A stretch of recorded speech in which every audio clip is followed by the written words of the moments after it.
नमस्कार दोस्तों, ज्ञान गुण सागर में आपका स्वागत है। तो चलिए बात करते हैं लिक्कर स्कैम के बारे में। अभी तक तमिलनाडु का सबसे बड़ा लिक्कर स्कैम माना जा रहा है ये 1000 करोड़ का लिक्कर स्कैम। ठीक है, अभी इसमें कौन कौन इन्वॉल्व है, ठीक है, इसमें चीफ मिनिस्टर जी बोल रहे हैं कि ईडी यहाँ पे क्यों आया। तो बेसिकली हमारा मेन मोटिव है ईडी को डिस्कस करना, एनफोर्समेंट डायरेक्टरेट के बारे में। लेकिन थोड़ा सा इस टॉपिक के ऊपर देख लेते हैं कि जो चीफ मिनिस्टर है स्टालिन, इन्होंने बोला है कि ईडी यहाँ पे क्यों इन्वेस्टिगेट कर रहा है। भाई करने दो ना। तो क्या इनका भी इन्वॉल्वमेंट है, मुझे नहीं पता क्या इनका भी इन्वॉल्वमेंट है दारू के स्कैम में, लिक्कर स्कैम में।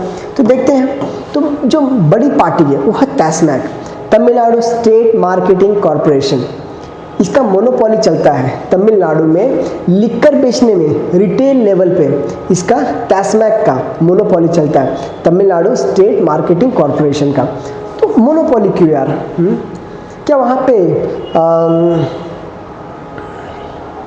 कंपटीशन कमीशन ऑफ इंडिया नहीं है जो मोनोपोली को खत्म करे? कंपटीशन कमीशन ऑफ इंडिया क्या वहाँ पे नहीं है, या फिर इन्होंने बैन करके रखा है? कुछ भी हो सकता है, मुझे नहीं पता। ठीक है, तो स्कैम चल रहा है। तो क्या इनका इन्वॉल्वमेंट है, मुझे नहीं पता, हो सकता है इन्वॉल्वमेंट हो, I don't know.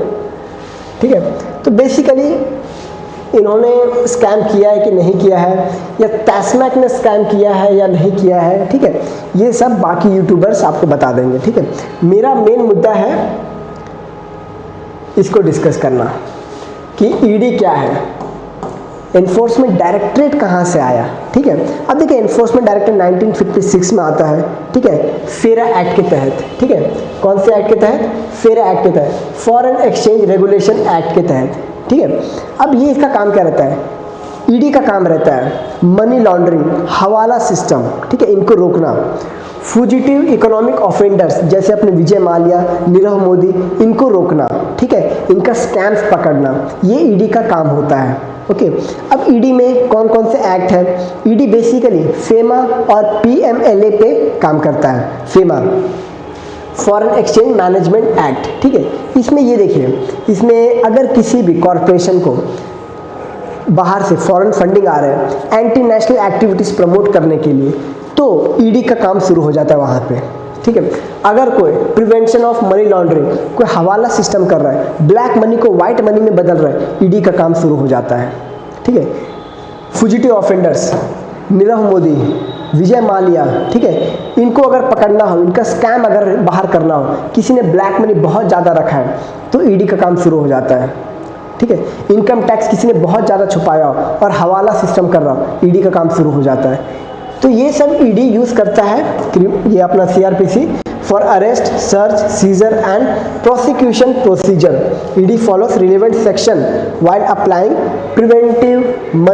Prevention of money laundering act. Okay, अब देखिए कॉन्स्टिट्यूशन में भी पीएमएलए और फेमा के तहत ईडी को पावर दी गई है। ठीक है, कहाँ से कहाँ मेंशन है?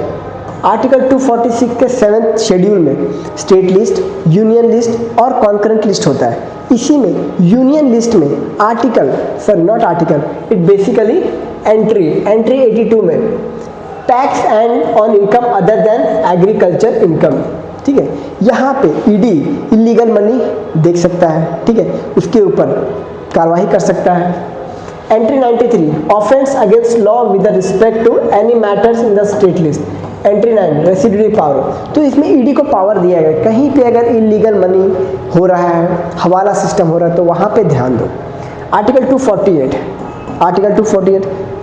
अपना जो सेंट्रल गवर्नमेंट है उसको पावर देता है कि वो ईडी का इस्तेमाल कर सके in stately use for PMLA. ED को बनाने में आर्टिकल 248 का भी यूज किया गया। आर्टिकल 73, आर्टिकल 131, 226 बेसिकली रेमेडीज के लिए माना जाता है। रेमेडीज किसके लिए? हाई कोर्ट के लिए। अब वहीं पर रेमेडीज आता है आर्टिकल 32 में सुप्रीम कोर्ट के लिए। तो ठीक है, तो ईडी का काम ऐसे शुरू होता है।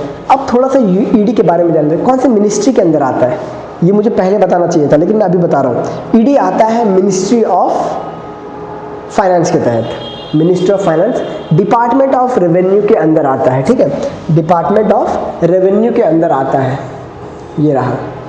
ED investigate only when the predicate offence is scheduled under PMLA।